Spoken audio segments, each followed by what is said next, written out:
Welcome back to the You Can Too podcast. On today's show, we have Cliff Weitzman on the show.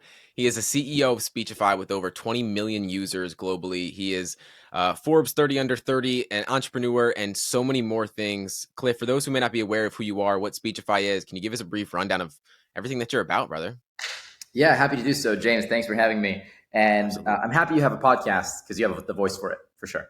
I Um, appreciate that, man. yeah, no, thanks for reaching out. As context, James sent me a very well done Instagram DM. And I like that you did it as an audio message because it's like a little surprise. You don't know what you're going to get. Um, yeah, so I'm super dyslexic. And when I was a kid, it was really tough for me to read. And I built about 36 different products in college, everything from 3D printed skateboard rigs to iPhone apps and websites. But around 2015, I got really interested in narrow applications of deep learning. And I ended up building this text to speech tool that would read out everything to me. And originally I did it in high school, but then I added more to it in college. And now it basically lets you listen to the internet. So if on Audible, you can listen to about 400,000 books. Speechify lets you listen to everything else. So you can scan physical documents, you can upload PDFs, it'll parse them using natural language processing. It's a Chrome extension that will do the same thing. So you can listen to your emails, different websites. There's a bunch of other features, but mainly people use it because most folks find that they can listen a lot faster than they can read. And so people typically will listen at about 350 words per minute on Speechify, while normal reading speed is 200 words per minute. And then most people find that their comprehension and retention is a lot higher when they listen and read at the same time. Yeah, you've done, and you're someone that's read at an insane speed. Even movies, TV shows, everything that you can think of. It is crazy to think that your brain moves that fast. But I am curious, how did the deal with Brandon Sanderson come about? Because I know that was a big jump too.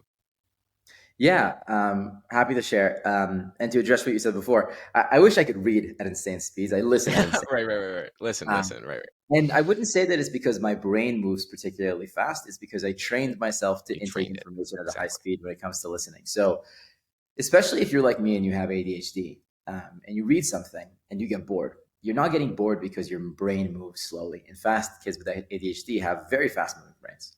But the difference between the rate of the information intake and the speed at which the kid's mind's working, that's the problem, and that's what makes people bored. But if Yeah. you listen fast, 400, 500 words per minute, and your brain moves fast, it helps people stay focused and not get bored. And so if you would give the analogy of watching a movie at half speed, nobody would actually go and finish that movie. And so the same thing is true for reading a book. And so you just got to adjust the rate of information intake. And the way that I got fast is I just practiced. I learned English when I was 13, and I would just listen at 0.75x speed, and then 1x, and then 1.25, and then 1.5, and then 2x, and then 2.5 and 3x. And so Speechify has an automatic speed ramping algorithm that over time coaches you how to listen faster. So, The deal with Brandon Sanderson. Brandon's the author of The Way of Kings, Mistborn. He wrote the last two books in the Wheel of Time trilogy. And he is, I would say, the most prolific author in fantasy in the United States today. I'd say he's like the J.K. Rowling of the 2023s. yeah. I've never seen an author write so many books in such a short period of time, but also his books are incredible. And so I first listened to The Way of Kings, the audiobook, I think back in like 2014, and I fell in love with it. And so the main character, his name is Kaladin, and he is a slave in this military, and everyone around him is dying, and he figures out a way to power through. Viktor Frankl has a really good line, strong enough why can endure anyhow. And his why is he's going to get the other people in the platoon through. And so he does this amazing style of leading with love. And so Kaladin is the best leader I've ever come across any book that I've ever read. And I've listened to 2 audiobooks a week every week for the last 15 years, about 100 books per year. And a lot of that is fantasies, biographies, history, sci-fi, across everything. Kaladin's my favorite. And the second favorite, other than Malala's dad and the dad of Theodore Roosevelt, so I guess the fourth favorite character, is Kelsier, who's the main character from Mistborn. And so I was obsessed with Brandon Sanderson's books. And I think in our team, we have 100 folks at Speechify. There were 17 other people who were really into Brandon Sanderson's writing. And I have an ambition to play Kaladin in the movie when it gets made. And so I had sent him a couple of emails about that. But eventually we got connected. We started chatting. he raised about $47 million for a new series that he was self-publishing. The first one is Trust of the Emerald Sea, and he ran a Kickstarter for it where he raised double what was the previous highest amount raised on Kickstarter. Yeah. And he decided to abstain from publishing his new series on Audible, but did decide to publish it on Speechify, partly because Audible just gives a really not a fair shake to authors. Typically, Audible will take 80% of revenue and give 20% to authors, and actually that 20% gets split between the publishers and the authors. Course, If you yeah. go to Audible without a publisher, still Audible will take between 60 and 70% of everything. And so you end up only with like 30 to 40% of a digital good. And so there's no other example out there where you're selling a digital good and you are not getting like 30%, right? On the App Store, Apple takes 30%, the creator gets 70%, Steam Games, same thing. And so we figured, hey, why don't we offer authors a better experience? And Audible right now essentially is a monopoly in the United States. It's got like a crazy amount of subscribers. And so we built a competitor for that, and have really enjoyed working with Brandon. It is really cool because to see, I dove in, of course, to your podcast with Ali Abdaal. He's a huge fan of Brandon Sanderson as well. So Yeah. hearing you guys riff on that and then lead up to like thinking of Cliff before, like 12-year-old Cliff, you were in TV at the time, right? In Israel? Oh, wow. Yeah, when I was 12, I got really into performing and singing. And I used to perform with a singing dancing troupe in Israel called Pnei Hasharon. And there were times when I would perform on TV there as well, not like on a regular basis, but every once in a while. No, of course. But like thinking of that kid to now where you are, it's like it's insane to see the growth alone, but you can still see like the kind of ambition and energy that still flows through you now. And it's exciting to see. And I know there's a topic I want to touch on because I find it's in every entrepreneur that I've spoken with on the podcast is this idea of a delusional optimist. And I know from the moment that you were born almost, it's like you always believe that you could do anything. Do you feel like it's a trait or something that people can actually, take in their life? Yeah. Oh, definitely. It's something that you can turn on. So for me, my earliest memory is being maybe like, I don't know, 3 or 4 years old. And we had this bathroom in my house, and it had pink tiles. And I remember sitting on the toilet, and I used to talk to myself a lot when I was a kid, especially when I was on the toilet. And I had this really high Alma voice, and I was asking myself, like, why are we alive? Like, what's the point? Like, interesting that I even had the concept of being alive. And I thought that like the meaning of life was to have fun. And I thought, well, the most fun I've ever had was being on a roller coaster. So probably the meaning of life is to go on a roller coaster, or maybe it's to go fast, or maybe it's to have fun. And that was my conclusion. And I was like, great.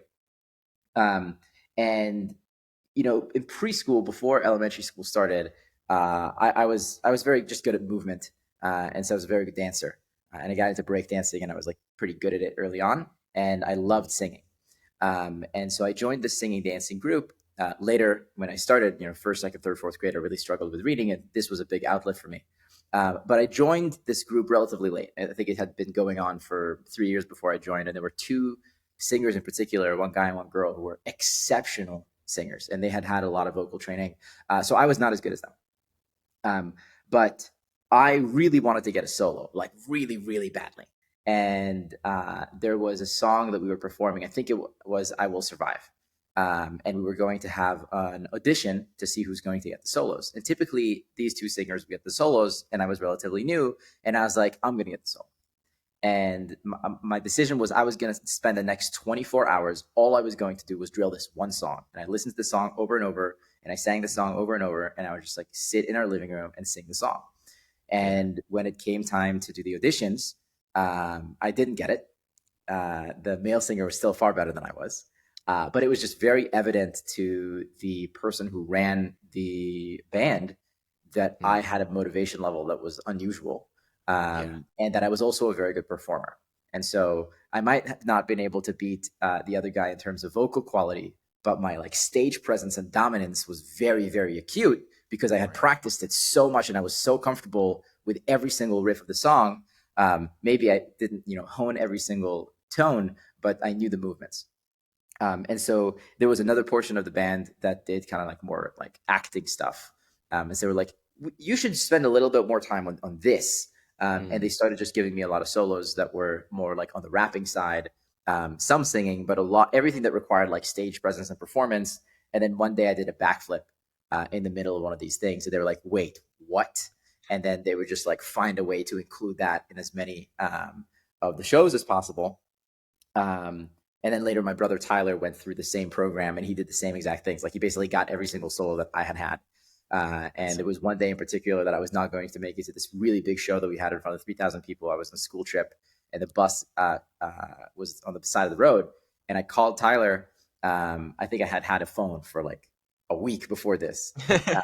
And I was like, listen, I'm not going to make it on time to the dress rehearsal.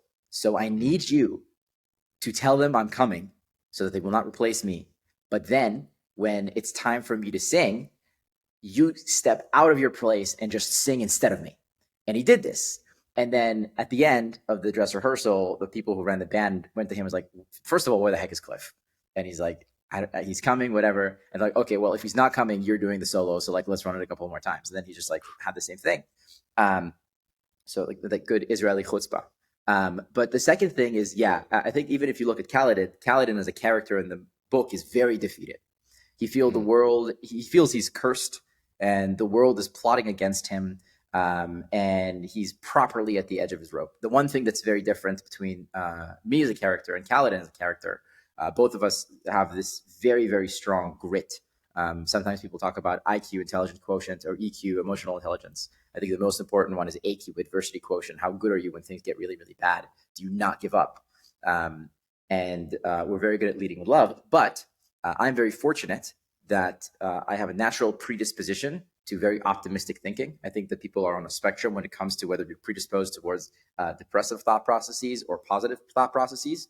And so Kaladin as a character is predisposed towards just having emotional roller coasters, while I just see the glass half full almost the majority of the time. And that is very innate, but I've coached myself to be more like that. So I've always kind of believed in myself very early on, even if things did not seem like they were going to go my way. And then I recognized, I think when I was 8, how important that was. And so even if I was home and I would practice singing or dancing and my sister would be like, oh, like, that's so weird. That's that. I would tell her, hey, I care about this.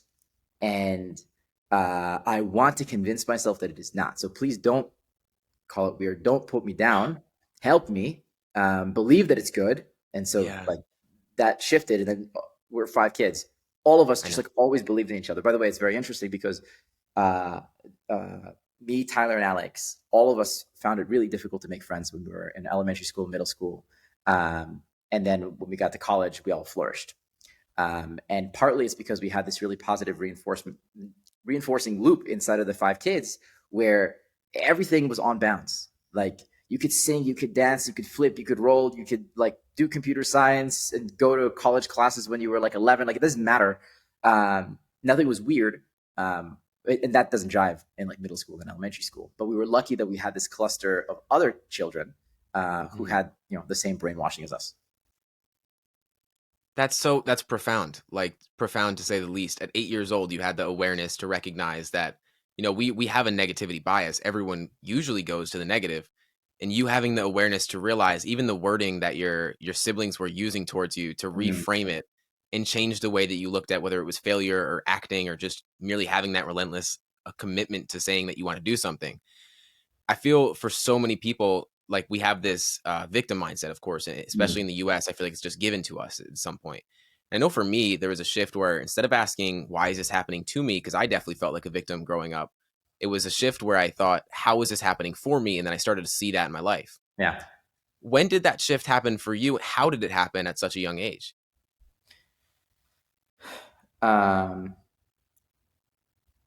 So, by the way, you just reminded me of a song that I've been really enjoying. So, I don't know if it's from that experience of that solo, but like when I find a song I really like, I will binge it like 3-4 days in a row, just the same song Me over too. and over and over again. I'm doing it right I'm now. not obsessed with Hamilton to begin with, but there's a song in Hebrew I've recently been listening to, and it's called "Grateful to You." I'll translate. Al kol michsholotai modani. For all of my challenges, I'm grateful.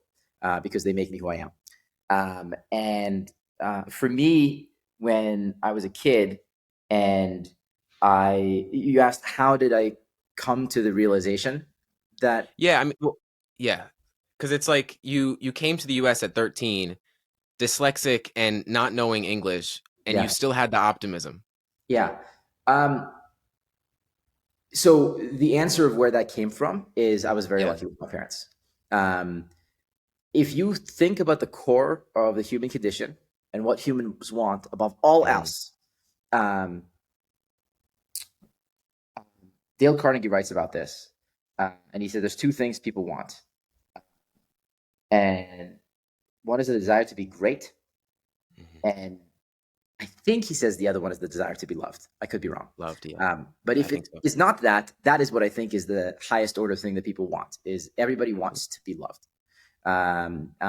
John Adams, I think, has a book called "To Be Lovely." Everybody wants to be lovely, right? And so everybody wants to be loved because if you are loved, you belong. You are protected. And if you think about it from a perspective of like Darwinian survival of the fittest, there was this amazing AI research that was done in Stanford maybe 10 years ago plus called tit for tat, and they realized that the most successful algorithm for survival is that where if you get hit by another agent, if you hit equally hard every single time, that is the agent that will survive. Mm. And that aligns very well with theory of evolution, with the exception of one very important thing, which is if you grow into pods and you have a group with you, you don't need to hit as hard as you get hit, because the group will protect you. And most importantly, when you are at zero, when you are facing an existential risk, the group will protect you. And Mhm. so this is actually, the relationship between a mom and a child. And Right. so the thing that gives you the base, the ability to, by the way, toxic behavior that people have, it's learned as a condition when you're young to protect yourself Yeah. from other negative things. So it eliminates toxic behavior because people feel loved, they feel safe. And so what I had was two parents who, no matter what, gave me unconditional love and gave my siblings unconditional love. And they hugged us, they kissed us, they held us, they danced with us, they sang with us. And it didn't matter if we lived in like a very small apartment that didn't have many fancy things. It didn't matter Yeah. if I could read, if I could write, if I was failing at school, if I was short, if I was ugly, if I spilled the milk on the floor. It doesn't matter. I got unconditional love. And so I grew up with this. Um, People talk about social safety net or financial safety net, whatever. The most important thing is to have an emotional safety net where you know that someone else has got your back no matter what. And I think that as I have grown older, one of the things that I have been most grateful for, first and foremost, is having four siblings Mm. that I have like a steel forged bond with, that no matter what, we're always there for each other. Like they're an extension of me, I'm an extension of them.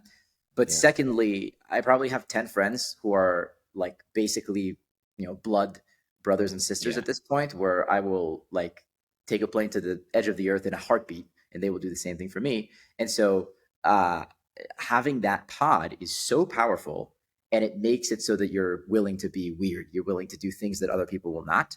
And so when I was a kid, I already had that positive experience where I sucked at reading so bad. Like the one thing you're supposed to do in first, second, third, fourth grade is learn how to read. And I Yeah. could not do it no matter what. And I didn't have the language or the tools to explain why. I just seemed like I was broken. Um, and yet my parents loved me. And yet my parents told me that they loved me. And they were there for me. And my dad would buy like big, gigantic puzzles of the alphabet. And he would sit with me in the living room and be like, ah, oh, e, oh, ooh, ba, bo, be, bo, boo, ga, go, gi, go, goo, and try to teach me. And he would take me on bicycle rides. And our deal was if he could read to me for 30 minutes, we could do a 30-minute bicycle ride. And all I wanted was my dad to be proud of me and spend time with my dad. So though I hated it, I would work on reading with my dad for 30 minutes because I got to go on a bicycle ride with my dad. And by the way, my dad worked as a lawyer and a CPA. He had a law firm at the time. He didn't have a lot of time. He prioritized this in a way that was very aggressive. Yeah. And so that was really valuable. And then when my parents, when I was 13 or 12, said, hey, we think it would be cool to move to America. Are you guys interested in doing it? They didn't tell us we're moving to America. They asked us, would you be interested? Here's why we think it is a good idea. And then we were bought it and we said, yes, that's a great idea. It's an adventure. Let's do it. And so I had all these positive experiences of being maybe not necessarily the best at something, maybe really bad at something, but Yeah. still saving face and being loved. And then I continuously chose to take bigger and bigger and bigger and bigger and bigger challenges. And even before the move to the United States, I decided to take on reading head on. And it came to pass when I was 9. I lied to my dad about the fact that I was reading books. What I would do is I would sit with a book and I would fake read it, and then my dad would test me to know if I actually comprehended it. But I'm just like very good at pattern recognition, and I could like easily conclude what the book was about. So he would like read a sentence, and I would like complete the sentence, and like 80% of the time it would be roughly correct. But then he found out that was complete nonsense. So he canceled my 9th birthday party for lying, because we don't lie. And I had a very tough kind of look at myself in the mirror moment where I was like, okay, like what do I do from here? And I was like very sad, and I was crying, and I was upset, but like I was like, cool. Well, one, I get it. I was like very ashamed about the fact that I was lying, and obviously I did it because I didn't want my parents to be disappointed in me. But second, I was like, screw it. I'll just brute force my way through this. Like, there's just no way in which I can't figure out how to do this. And so I was in Israel, and the spring break, it was the Passover break. So for the entire Passover break, I didn't hang out with friends. I didn't watch TV. I didn't play on the computer. I just sat in the public library and I tried to read books. And every single day almost, I would fall asleep in the public library. I still remember the smell of the room that I was sitting in, like it's smell of old books. And I didn't sit in the room where like the kids my age would sit. I'd sit in the room where like the 5 and 6-year-olds sit. There was like stuffed teddy bears there. And I would sit against this teddy bear, and I'd fall asleep against this teddy bear. And the librarian would wake me up. At the end of the day, I could walk to the library from my house. And I was just maniacally focused on just cracking this reading thing. And I remember the first night I read a book. I was in 5th grade. The book was called Hachamishia. It's like, the 5 guys. And it was like 1 a.m, and I stayed up because I enjoyed reading the book. And I started crying because I was like, wow, I'm enjoying reading a book. Because my dad would always tell me that when he was a kid, right, there was no TV, there was no computer. He would tell me, frustrated, Cliff, listen, when I was your age, I felt so grateful when I had access to a book. Like, it was the most fun thing ever. Like, I would sit in the library, I would read. And my dad, he didn't admire folks who had a fancy car or football players or people with a nice watch. He admired people who were educated, who read books. And so I wanted my dad to be proud of me. And so I was so excited that I derived joy from a book. But still, I read slowly. And so then we moved to the United States, and then I had to learn how to read again from scratch at 13, a new language that goes in a different direction with different characters. Yeah. And I was like, I'm going to do it. And then the first class I went to was a class in Ross Middle School. It was an American history class in 8th grade with Mr. Bloom. The very first day he gave us a test. So I did the test, and obviously I did terribly on the test. And Mr. Bloom was a hard-ass teacher. He treated us like we were like high school juniors, not 8th graders. And you had to read a chapter every single week, and every day you'd submit a summary of what you've read. And I could neither read this book nor could I touch type to print out a summary. Right. So I came to him and I said, hey, is it okay with you if I just come to school 15 minutes early every day and I will verbally summarize this chapter to you? And he's like, yeah, that sounds okay with me. And I was like, and I found an audio version of this textbook online. Like, I was just very fortunate this thing happened to have an audiobook. It was like a very random, like janky website that had an MP3 file that I had to download it, but whatever, I could listen. Yeah. So that's what I would do. And then I found a Harry Potter audiobook, and I listened to that over and over again. And that's how I got really good at English. And then I had a English as a second language learning class, every day. And the teacher, her name is Mrs. Green. And there's this very beautiful audio chat back and forth between me and her that happened when I was 18, where I told her, hey, Miss Green, you wouldn't believe it, I got into Brown. And she's crying on the other side, like remembering the experiences of studying together. But at the end of 8th grade, she gave me a bag. I think it had 20 books in it. And it was books like Holes, Monster, Hatchet. And I would stay up every night over that winter break, and I would try to read these books until I finished those books. And it was really hard for me. But I was just so motivated. And I also applied to a couple of private middle schools at the time, and I didn't get into them. And it was because my reading speed was not good enough. And I was just so motivated. And then when I needed to do the reading book for high school, which was a higher quality book, it was Marley and Me. I couldn't do it. I couldn't finish the book. So my mom had to finish reading Marley and Me to me. At the time, Marley and Me didn't have an audiobook. I remember many years later, Marley and Me ended up with an audiobook, and I listened to it. I was like, wow, this book is so good. I wish I could have listened to it as an audiobook as opposed to suffering through it. But I just built the muscle of doing hard things. And so one thing I love to convey to people is that the way to win at life is to approach it like a video game. Whenever you have a challenge in front of you that is really, really tough, just like be excited about the fact that you get to have a challenge to work on. And if you do that, you just build the muscle of grit and AQ and creative problem solving. And then every challenge that you face, it doesn't matter if it's interpersonal, if it's physical, if it's intellectual, it becomes enjoyable, and you also just like become so much better at them because you've solved all these problems in the past. So you've been playing Infinite Gain since you were a child. I haven't read the Infinite Games. That's I think it's Simon Sinek. Oh, it's Simon Sinek. I could be completely wrong. I've never read it either, but it's the mindset of. I know Naval Ravikant loves the concept of infinite games, and I think that the guy who wrote Black Swan also is really into it. So I don't know the definition of infinite games as well as I should, so I can't say yes or no. But I have been playing at life from an early age and intentionally putting myself in challenging situations and enjoying the pain. So there's a very good equation to calculate happiness and or pain. They go in reverse. And you can apply them to working out. You're going to grow your muscles by time under tension.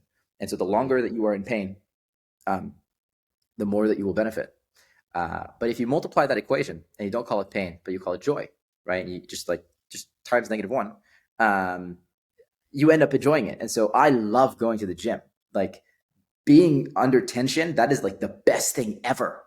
So for example, I'm very, very into the sport called tricking. It's like a combination of Taekwondo and gymnastics. And every time I get the chance, I will stay in the gym for 6 hours and just train over and over and over again. And I'm trying to do standing back full. So it's a backflip with a 360 twist. And I'm literally slamming my entire body onto the ground because I'm doing it wrong, but I'm getting so much joy out of doing it. And that's it. If you could just switch the frame of this thing that is painful is joyful, that's it. They say you never work a day in your life if you do something that you enjoy. So just pick something that's really hard, learn how to enjoy it, and you'll just have a blast the entire time. Yeah, the way I haven't read Infinite Games either. So the way that I did see it from Naval Ravikant, and I think it's the perspective of instead of getting to a certain point, it's the doing is the point. Yes, right. So Brandon Sanderson, the thesis of the Way of Kings is there's a bunch of tenets that they live by.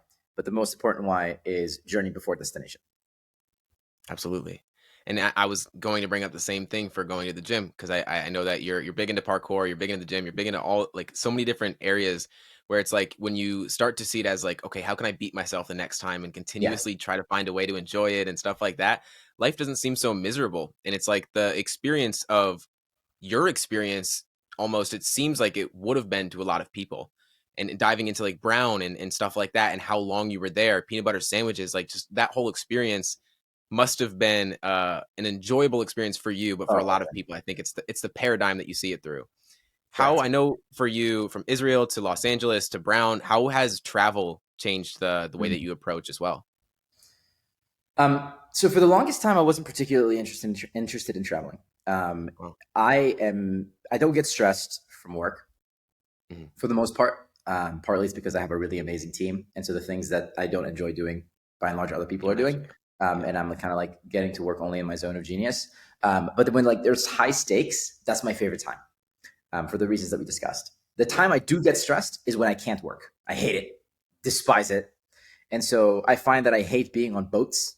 I like the ocean, but I don't like the idea of someone else is captaining this boat and we can be on it for 6 hours. And so and the 10 times I've been on boats in the last couple of years, I think about half of them I literally jumped off the boat partway through, swam to a bridge, and then ordered an Uber back home so I could work on my laptop.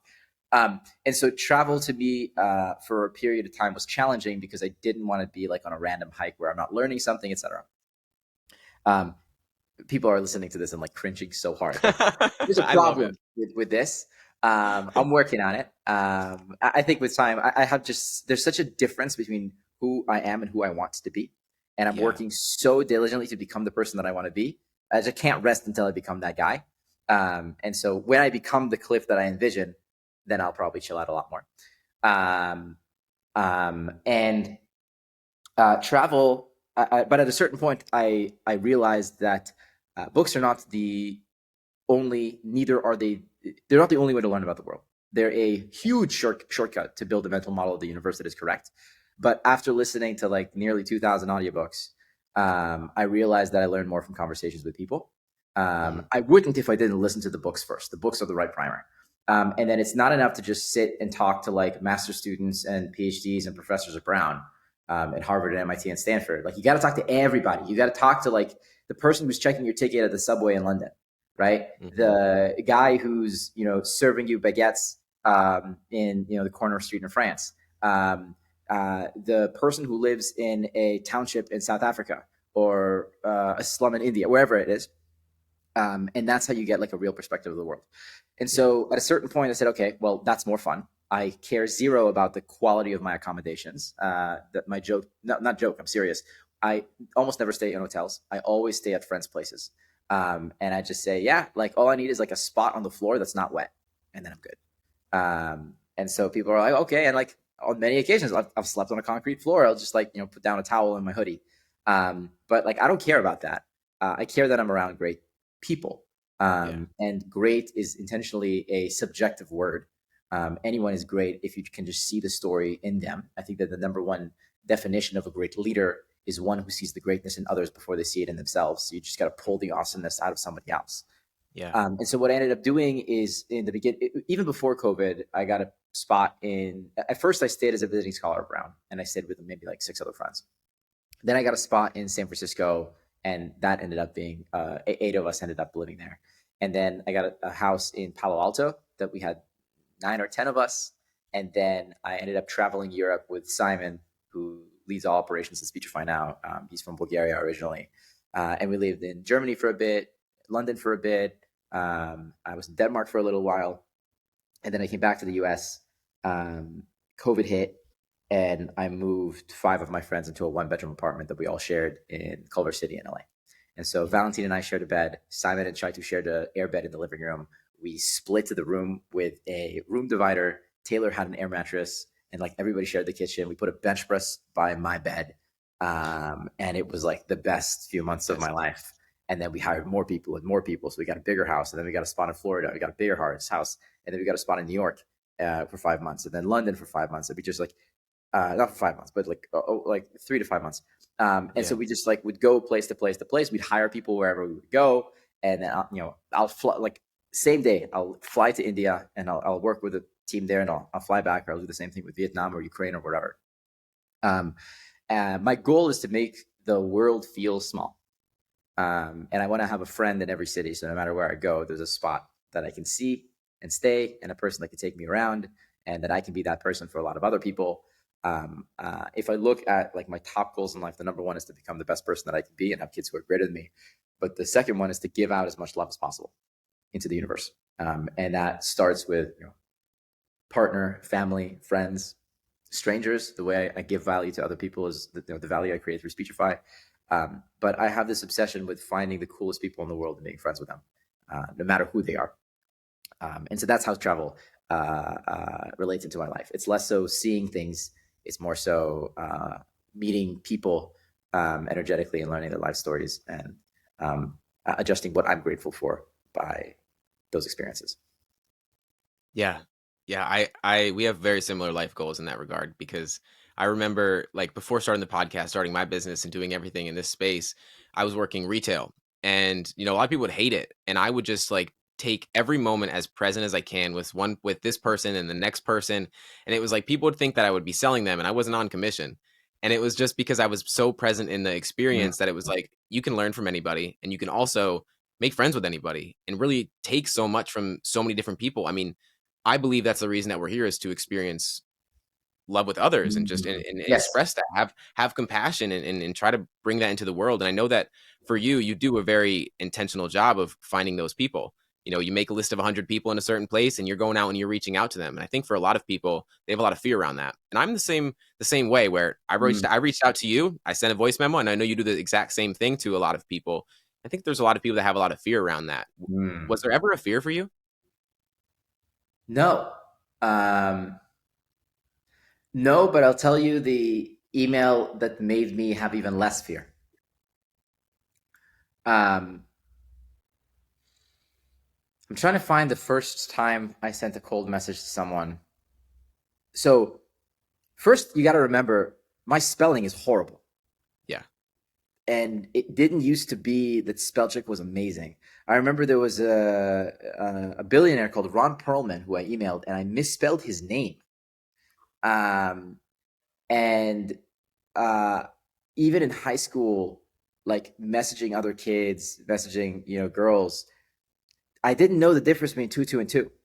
Yeah. The time when I started getting better at texting was around the time I started college. I finally got an iPhone, and I was able to Google a sentence with the word 22 and 2 to figure out which 22 and 2 was correct, and then I wouldn't make the mistake, and then I understood. But still, I would do it. Um, I messaged a bunch of people when I was in freshman year of college. Particularly, I ended up going to this conference where Jack Dorsey was speaking, um, and I just like incessantly was in his inbox until he had lunch with me. Um, and then fast forward a couple of years, I saw a speech by this guy called he was the CEO at the time of um, a company called Gusto, Josh Reeves. I thought he was amazing. Like, what an amazing human. So I emailed him, and he didn't respond. And I emailed him again, and he didn't respond. I emailed again, and he didn't respond. And then I was like, okay, well, my emails are very polite. They're short. They're concise. I'm explaining, two sentences about, or a sentence about why I think he is amazing, a very specific sentence, a sentence or two about why I'm great, showing that evidence that I'm worthwhile to talk to, I accomplished this, I accomplished that. And then like a very clear, like, hey, are you free this time or this time on this date or this date? Wasn't responding. He's like, well, I know I'm being polite. And he's not telling me to stop. So I'm going to keep doing this until he tells me to stop. And so what I did is I messaged him on Facebook next. And then I messaged him on Instagram. I didn't have Instagram at the time. I messaged him on Facebook, I messaged him on LinkedIn. And then I found his phone number and I sent him a text message and I left him a voicemail. So now we're like 10 reach outs in. We're And close. I was invited to ski with my girlfriend's family at the time, in Colorado. And I got a message back from Josh Reeves. And the message went, hey, Cliff, thanks for being persistent. I get X amount of emails per day, but I just saw this message. Would love to chat. How about coffee at this time at this place? And I was like, yay. And I was like celebrating. But I realized busy people get a lot of messages. And there's a certain amount of bandwidth in the day. Mm-hmm. And so if we don't respond to your message, it's not because they hate you. It's because they have other things to do. But one day they'll have a free moment and they'll respond. And so my rule for my life is if in a short period of time I can significantly improve someone else's life, do it. So like hopping on this podcast, right, falls into that category. But we had some challenges scheduling because I have like a lot of other people I'm trying to meet. But I want to do it. It's just like there's other things that are priority, right? Like taking care of my family is a priority. A lot of other things are a priority. And I'm not like getting anything from this. I still want to do it. So if I have time, I will. But if I don't, I won't. So Josh Reeves has no obligation to message me back. He has no obligation to meet with me. So I'm just going to like patiently be there until one day on a Sunday morning, he's had his morning coffee. He's taking care of meetings. He's like, what should I do next? And he can either watch an episode of Stranger Things or he can have a phone call with me. And so typically, if people message me and they seem awesome, I'll just like be like, cool, I'm in an Uber ride to the gym. I'll be in gymnastics in 14 minutes. I'm going to call this. And that's what I do. Like in the Uber or in the car, I'm just calling either members of my team. And if like people are asleep because I stay up late, I'll call other people in other parts of the world and see if I can be helpful. And so he responded, we met, it was awesome. And I was like, great. I am never going to stop emailing anyone until they tell me that, they would like for me to stop. And sometimes people message me and I'm like, whoa, this is too much. And I tell them to stop. And then they stop. Right. And to the point where I even built a Chrome extension called, it was called something like Perseverance. and it would automatically create additional drafts in your email for just very, and the follow-up can be very easy. It could be, hey, just following up. Hey, I have a little black book where I write like the most important things to do, and the number one item is to follow up with you. Hope you're doing well. Sending good energy your way. Could you be free for a call? Blah blah blah. Yeah. And this app would just like automatically email people for me at a certain point in time, and then it broke, and I never fixed it.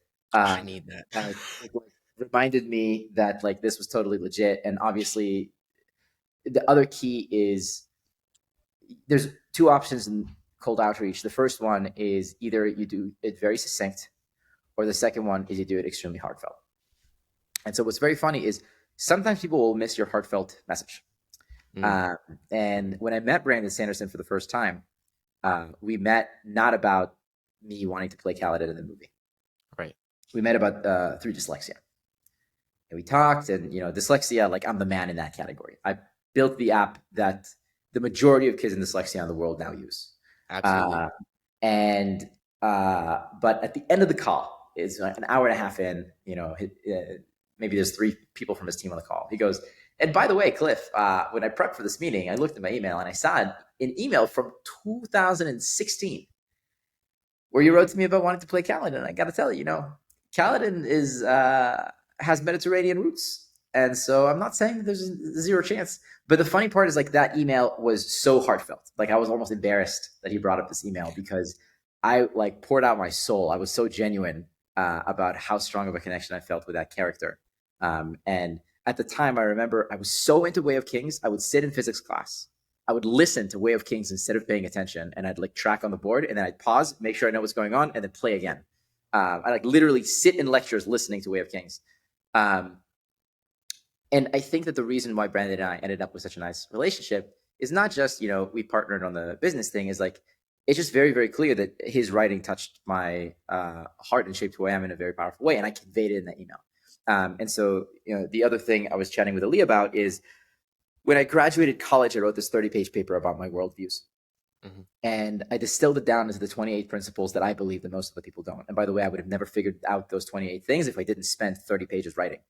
Writing is good thinking. And so in the same way that reading will expand your understanding of the universe, writing will hone it, and it'll make it precise, and it'll make it more useful. So I figured out those things I believe that other people don't believe. And I concluded that the reason I am the person that I am is because of my experience overcoming dyslexia when I was young, and because of the 1,500 books I read by the time I graduated college. And I started writing thank you notes to my parents, to my professors in college, to Mr. Bloom, to Mark Reisler, who was my academic workshop teacher in high school. He was teacher's assistant, actually. And he would sit behind me, and we'd work on the essays that I was trying to write. And I'd click on like the little red squiggly line, and it'd give me 3 options. And he'd say that one. Click on it and say that one, because like I didn't know which one was the right one. To Mr. Blaber, who was my English teacher in freshman year, who assigned Marley and me. And I wrote a thank you note to a guy I'd never met before. And it went, hey, you don't know me. I don't know you. But I just graduated college. And it's because of you. And I am the man I am today, and it's because of you. And it was to Don Katz, who is the founder of Audible. Yep. And that email was a pretty long email. But he responded back with like an email twice the size about 40 minutes later. I mean, I couldn't believe it. And to me, it's more exciting to talk to Don Katz than it is to have a conversation with LeBron. Like, this is my real hero. And the crazy thing is I get that message from people who use Speechify like constantly, a dozen a day. And that's one, just taking the time to feel gratitude and expressing it to other people is really powerful. Like, I have like a child safety lock on my phone, so I don't get more than 2 minutes a day of Instagram or any of these other apps. I use the business messenger. Exactly. I don't have the password. Like my sister has it, my brother has it, my team has it, but I don't. I use the business messenger to use Instagram messaging without getting stuck into the app. So intelligent. And if I want to procrastinate, I first message like, I don't know, 3-4 people gratitude. Typically it's audio messages. Sometimes it's writing. Always. And constantly, like if I look at my phone, my iMessages, like of the last 12 messages, 5 are me just sending cold gratitude messages to people. And in life, your happiness, the number one way to increase it is to feel gratitude. Absolutely. And if you write, you feel. And so that's it. It's like, it benefits me more than it benefits the people that I'm giving the gratitude to.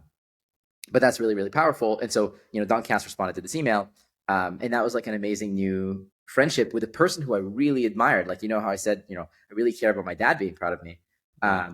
I care about being seen by people who have impacted my life. There's a weird relationship that occurs. Okay, so I'll break it down into two ways. There's a relationship. When I was in college, Casey Neistat gave a talk at Brown. And I didn't know who he was, but he gave an amazing talk. And then a month later, my friend Max was like, and I ended up on stage with Casey Neistat. He asked the question and I answered the question, and he was like, "Oh, this is really cool." He like brought me on stage. It was him and Jerome Jar. And then my friend Max was like, "Hey, have you seen Casey's vlog?" And I was like, "No." And so I went and I checked it out, and it was like phenomenal. And he was doing daily vlogging at the time, and I watched it. And initially, I just watched it because I liked the cinematography. But he started talking about entrepreneurship and other things that I found it really fascinating. But then I kept watching it. I was like, this doesn't make sense. Why am I spending 8 minutes of my life every single day watching Casey Neistat? To the point I built an app called Daily Vlog, where you would open the app and it would just play the most recent vlog, and it would let you double speed it. This before YouTube had double speed on iOS. And that way I didn't get distracted by other videos. I would just get my Casey Neistat kick and finish. And I realized that the reason I watched Casey Neistat at that point, this is like a month in, it's no longer because I'm trying to learn entrepreneurship from him. It's because he's become one of my best friends. And he puts a smile on my face, and I get the same endorphins and oxytocin from looking at Casey having a good time as I would from having a real conversation with a stranger. And by the way, Casey did it in a way that's very wholesome, but by and large, that type of relationship, I equate it to eating donuts as opposed to eating actually like meat and vegetables. It's fake socializing. However, you build this crazy, powerful friendship bond that is one-sided.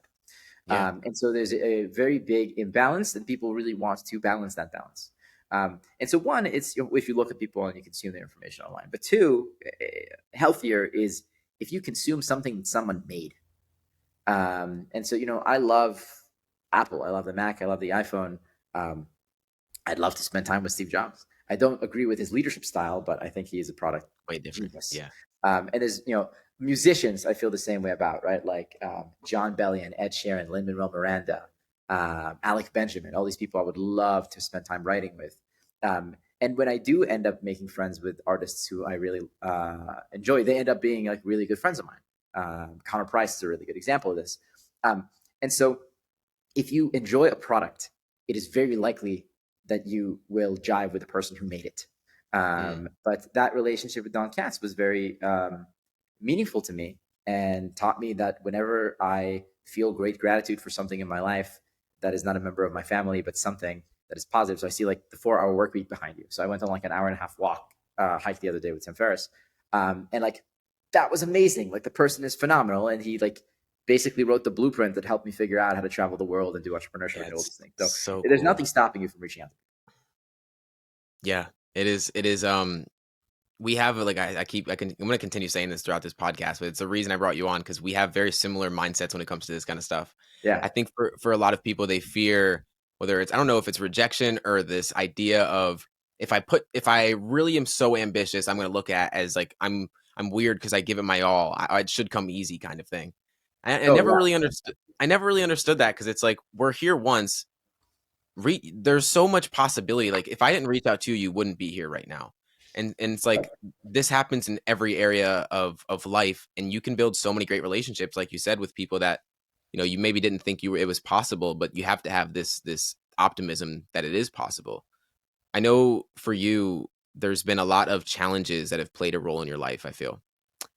Whether it's negotiating at Starbucks, laying on the ground, asking a bunch of girls out at the mall. What role has challenges played in your life, and how did you overcome the fear of social anxiety, every fear possible? So I would not say that I've overcome every fear possible. Of course. But I did end up with very low inhibitions socially. So I don't drink alcohol. I don't smoke. I don't do drugs. I've never been drunk. I've never been high. And not for a religious reason. Just in high school, I was focused on other things. By the time I got into college, I decided, I've stayed sober this long. I might as well make an educated decision about it. And I would write like a pros cons list. The cons always massively outweighed the pros, with the exception of one thing. alcohol is liquid courage, and it's a very powerful social lubricant, and I care about relationships. And I was like, okay, well, can I mitigate this? And I was like, actually, yes, I can. So I think I read the 4 Hour Work Week at least 6 times. I read the Dale Carnegie's How to Win Friends at least 10 times. People. And there's 2 ideas from them that I combined, which is there's a comfort challenge from Tim Ferriss, which is when you go down the street and you see someone that's bigger than you, stare them down and try to make it so that they'll look away before you look away. Yep. And if they like come up to you, it's like, what are you doing? It's like, oh, sorry. I thought you were something that I knew. I was trying to figure out who you were. But Dale Carnegie has a chapter about smiling. And it starts with this motif about there's a guy who walks down the street and like he just gives you so much good energy and he's like wagging his tail and everybody loves him and it's a golden retriever. And he's like, there's nothing as powerful as a smile. And so my rule was every time I'd see anyone on the other side of the sidewalk, and I started doing this when I was a Brown, I'd lock eyes with them, flash a smile in their direction, and my goal was to get them to smile back. And I got really good at this. Yeah. And I just practiced. And like, it's amazing. Smiling is a skill. Like dunking a basketball is a skill. Like doing a backflip is a skill. There's nuance to it. So like, I recommend everybody get amazing at learning how to lock eyes with a stranger and smiling. It'll make you the most popular person in every room. By the way, a lot of people talk about like, oh, if you want to like go talk to a girl, what do you do? Just make eye contact and smile. And if you can get them to smile back at you, that is permission for you to go say, hello, my name is Cliff. That's it. It's like so easy. You just got to practice that little nuance. So I practiced it a lot and I got really good at it. And I especially got good at it in airports because people are really stressed in airports and there's so many people. And like, if you lock eyes with like the 65-year-old lady who's like trying to figure out the escalator, you just like give her a big smile. She smiles back. She feels seen. Maybe you go, you help her with a cart, whatever it might be. And actually I learned this from my mom. So we were in the grocery store and there was an old lady who was struggling with a cart. And I was like, let me do this for you. And I did it for you. Right. I walked away because I was embarrassed to have a social interaction with a stranger. I think I was 15. And my mom was like, Cliff, that was very nice that you did that. But if you had looked her in the eye and smiled, you would have made her day. And I was like, you're right. There's no reason why I didn't. And so I started to do that. And I really admire, there's like the Southern gentleman thing where like Southern people, they're a little slower. They open doors for women. They say dear. They say all these like terms of endearment. Especially like Southern African American ladies. Like if you go to DMV or if you go like in the airport in Atlanta, like I've never felt so loved and cared for by a stranger. Like compared to just the African American woman who was like serving me a pretzel in the Atlanta airport. And so I model a lot of my interactions after that. But the key is just go slow. Exactly what you did in retail. Like I was just going to say that. You're going through life, get really curious about other people, open doors for people.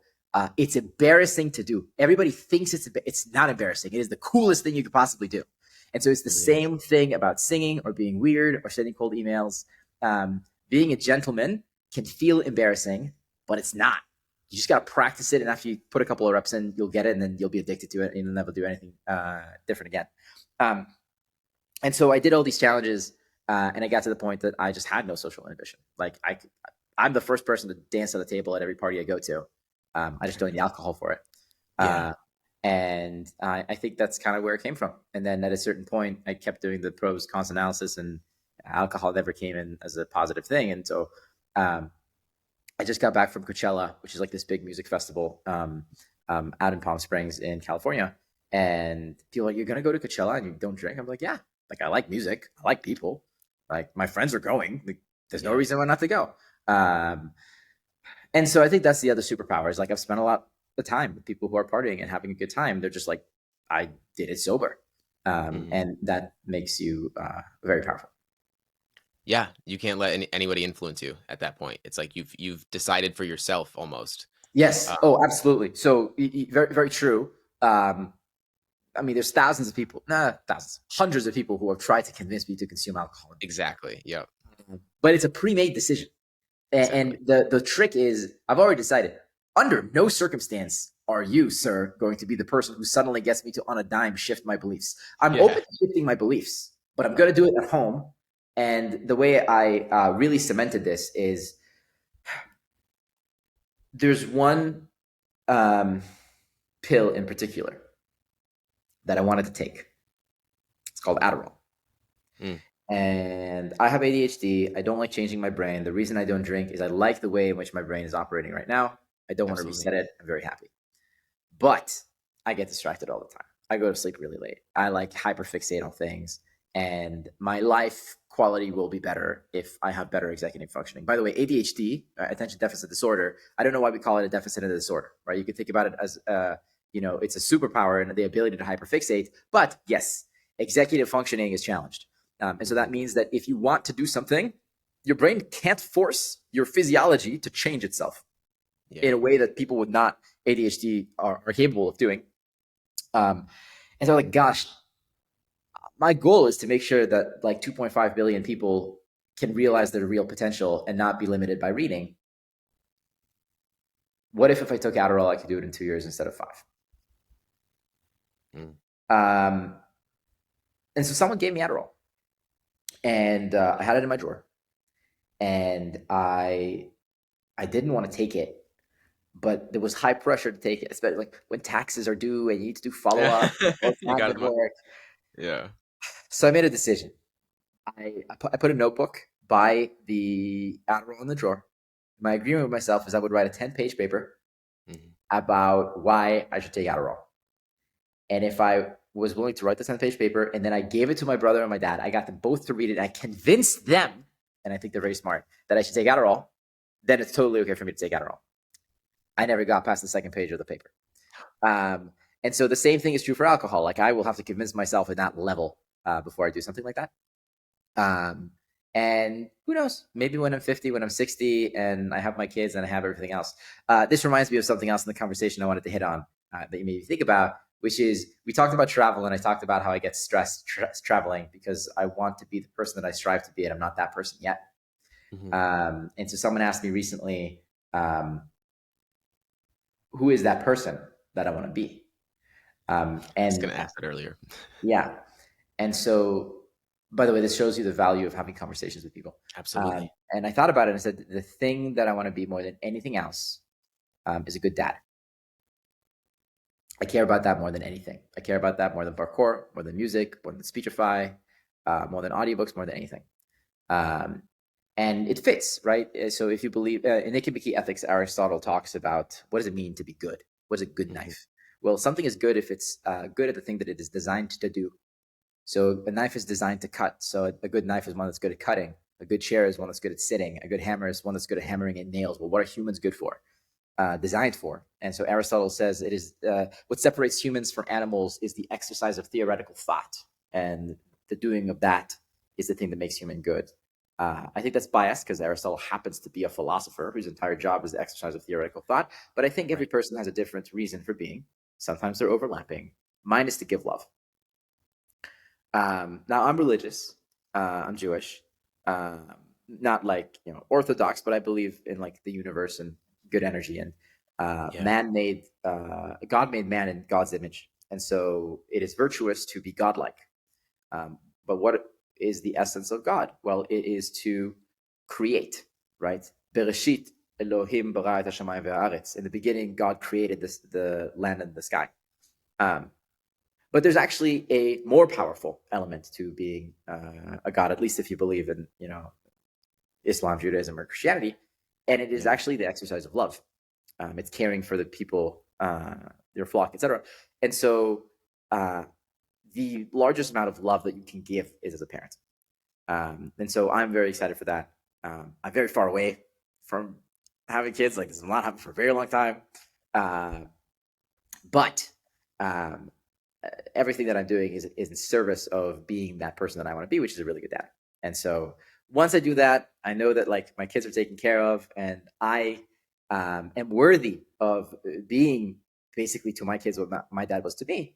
Then I can have time to like indulge in other things. But until I feel like I'm going to do a really good job there, I'm locked in.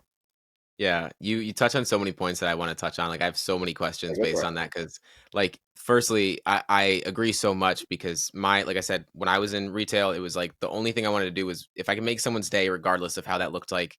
Same thing with the podcast. And you said your overarching mission is to help people in the world and just make them feel loved, make them feel seen, etc. Mine's Yeah. to help them reframe their beliefs, because our beliefs are what holds the experience that we have in our life. And touching on, like you said, the universe, I know at computer science every single morning and every single night, three times I am good at computer science, and it's happened in different areas of your life as well. What role has manifestation played in your life, and were you even conscious you were doing it? I didn't know about the term manifesting at the time. So the thing that James is alluding to is I actually didn't study computer science as a major in college. I studied renewable energy engineering. I started the Yeah. renewable energy engineering major at Brown, and that was Yep. a lot of physics, industrial design. I took a lot of classes in biotechnology and medicine and philosophy and international relations, but I took a grand total of 3 computer science classes at Brown. And my senior year, second semester senior year, I took a class called software engineering, which is the hardest computer science class at Brown. And very rarely is it taken by seniors. Hmm. And typically it's taken with people with a lot more computer science experience. And this is probably the only time in my life that I felt imposter syndrome. I'm very good at not feeling imposter syndrome, but I felt imposter syndrome here because I would sit in the computer science lab for so long and I couldn't figure things out. And I was like, gosh, like I went through the first 2 classes. It was hard enough. It took me 15 hours to do the first assignment. It takes everybody else 3 hours. Spell check doesn't work inside of IDEs at the time. The Linux didn't have text to speech. So I would sit there with like my Mac, the text to speech things. I couldn't read through Okay. documentation easily, Yeah. whatever. Brute force. I did it. I would make 8 peanut butter sandwiches. I figured it out. At this point, I knew how to make apps. I knew how to make websites, but software engineering is like a whole different level. Oh yeah. And I realized that it's like golf. In golf, it's not so much the Tiger Woods is like stronger than other people or his form is that much better. Yeah. Golf is a mental game. It's about your morale. So glad you bring this up. War is also about morale, by the way. If you study Alexander the Great, if you study Napoleon, if you study Churchill, if you study FDR, we will fight on the beaches. We will fight on the landing grounds. We will fight with growing confidence and growing strength in the air. We will defend our island, whatever the cost Yeah. may be, right? That's what wins wars, more than military might. And so the same thing is true for golf, and the same thing is true for any challenge that you have, because it's AQ. If you're a Jeep and you're going through the savannah, as long as you have some air in your wheels, you're fine. But if you give up, that's the problem. So software engineering is the class of Brown that people drop out of the most. Yeah. Most of the class don't make it till the end. And what I did is every single morning and every single night, I would write in a notebook, go to computer science, go to computer science, go to computer science, go to computer science. And I do this in the evening too. And I remember I would listen to, there's a Katy Perry song. Maybe the reason why all the doors are closed is that one that opens that leads you to the perfect world. Firework. And I would listen to nonstop the song from Hamilton and to Hurricane, the song from Hamilton. And I was just like, listen to these 3 songs Yeah. over and over and over again while I was coding. Yeah. And I convinced myself that I was good at computer science. So I kept going, because if I'm good at computer science, I might as well keep going because I'm good at computer science. It just happens to be like a short-term impact. Hmm. And I also around this time started just like writing other things that I was grateful for. One thing that's been recommended to me recently is I write a lot of goals out in Google Sheets, especially in Apple Notes, Hmm. physical notebooks. I don't pay for Wi-Fi on flights for the most part. I just plan for the future and Yeah. organize my thoughts. And like I can do this for like 10 hours in a row. But Oh someone yeah. recommended writing out my perfect life and like taking a walk every time there's a full moon with a friend Yeah. and just sharing how grateful we are for things, but sharing how grateful we are for things as if they have already happened and they are Yeah. things that we want. It's actually a very good idea. So that's like a different level of manifesting. Um, there's a book called The Secret that my mom recommended a long time ago. It's a good book. I didn't actually read it. I think I started it and I stopped. At the time, I thought it was like a little bit, Woo fluffy. woo. Yeah. Yeah. Exactly. Tony Robbins is really good at taking this stuff and applying it. You have, by the way, a very much Tony Robbins vibe to you, James. I appreciate that so much. So I think there's a lot of power to it. And I think it combines all these things, right? It combines optimism and belief in oneself.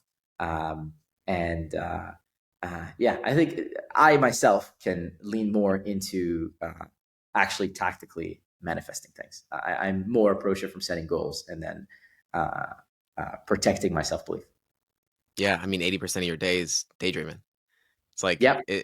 it's like one thing that took it into account for me, because I believe I live through the paradigm that belief drives behavior, but also behavior drives belief. So it's like you did both to where it's inevitable kind of thing. I think a lot of people need to take on that paradigm. But Joe Dispenza, I have his book, A Breaking Habit of Being Yourself, but really learning the neuroscience and the quantum physics around like how that works, how our nervous system and our brain are interconnected so much, but our nervous system doesn't know the difference between what is real and what is imagined.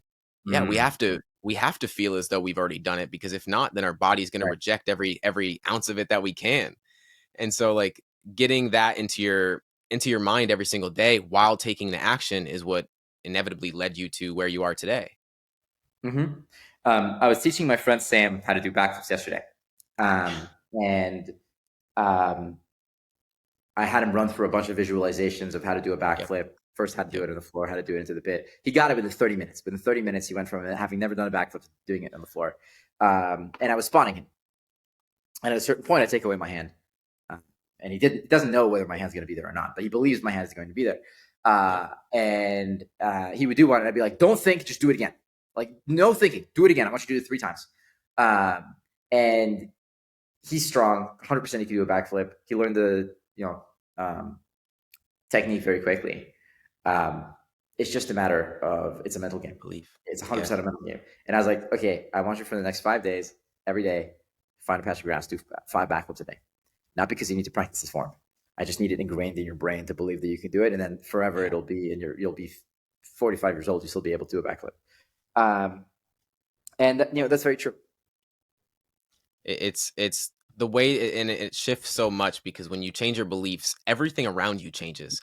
Like the way that you look at life changes forever, and it's profound to see your experience of how you've been able to create so much belief in yourself through not only that in itself, the manifestation of affirming that it's going to happen, but also taking the action to create it. It's Mm. like when you combine both of those, you make it inevitable for you to achieve said goal.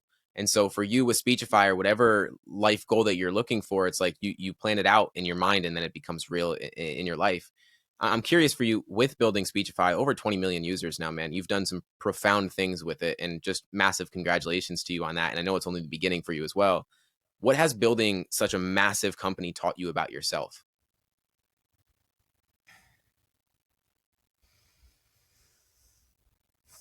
Let me think about it for a minute so I can give you a non-obvious Absolutely. answer.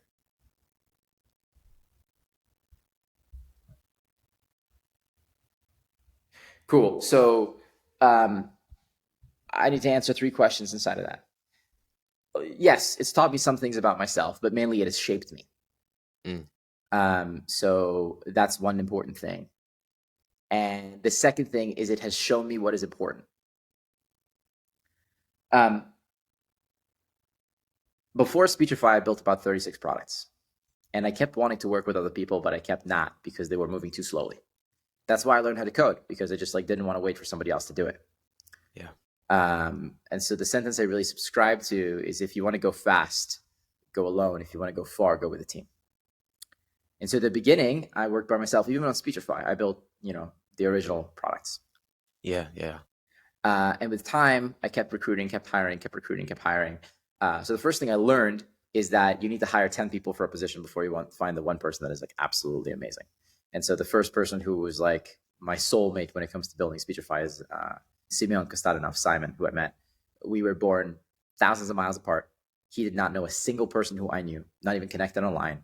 We grew up speaking different languages from Bulgaria, believe in different religions, and yet we connected over a Facebook group and we became best friends. I got him a visa, got him an apartment, moved him out to San Francisco, got him a green card. And he started as an iOS intern, became an iOS engineer, became head of iOS, became head of engineering, became head of recruiting, head of operations, and now he's COO at Speechify. And so there's maybe many, many other people who have had a similar journey with Speechify. And so the other thing that I learned is I used to think that my romantic partner would be someone who I don't know, went to Stanford or Harvard or any one of these fancy schools and grew up probably Atherton, whatever. Nah. We don't care about pedigree when we hire at Speechify. We don't care if you worked at Facebook or Apple. We don't care if you went to Harvard. We care that you learn really fast, you have fire in the belly for the product, and high loyalty to the team. One thing that is very clear now is that you can build $1 billion plus company in your 20s. That's not something that people believed many years ago. but it's true. I give a lot less credibility to time in the water, right? People who have been in the industry for a long time. I don't care how long you've been in the industry. I care how Absolutely. fast you move. And so actually right before this, I was thinking about this idea. I was reading a bunch of stuff about the people running for president. And I was thinking about there's like the Times 100 list, most powerful people in the world, most this.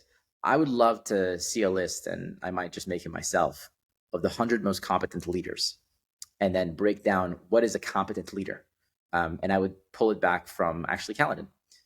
So the first one is the ability as an IC, an individual contributor. At Speechify, leadership is not given, it is earned. So even when Tyler joined, when Rohan joined, they now run massive divisions of the company. No one reported to them. Tyler coded the entire AI system that generates on device by himself. He wrote the code to implement it into iOS, into Chrome, into the SDK, into the web app. Rohan took over all SEO at Speechify when he joined. He executed the majority of the contracts we did with publishers. He did so many things, and then they hired people underneath them, even though they came from companies they were CEOs of beforehand. And so the first skill I would require to put someone on the list is their ability as an individual contributor, right? So if you're talking about war, Alexander the Great was actually an amazing warrior, and he could lead from the front. Bill Gates was easily one of the best programmers in the world when he was building DOS. Steve Jobs was not one of the best programmers, but he was definitely one of the best marketers to ever live. And so if this person had no one reporting to them, how deadly would they be? That's the first question that I would ask. The second question that I would ask is, has this person, Jack Ma, similar thing, right? Amazing teacher. The second thing is this person, do they have a track record of excellence in seeing the greatness of others before others see the greatness in themselves? And then giving others a reputation to live up to that brings out the best. And so that, being a good teacher is really, really important there. And then it's speed. So Speechify has 4 core principles: extreme product quality, leading with love, talking to users, leading with love, frugality, and speed. Speed is the most important one of all those for me.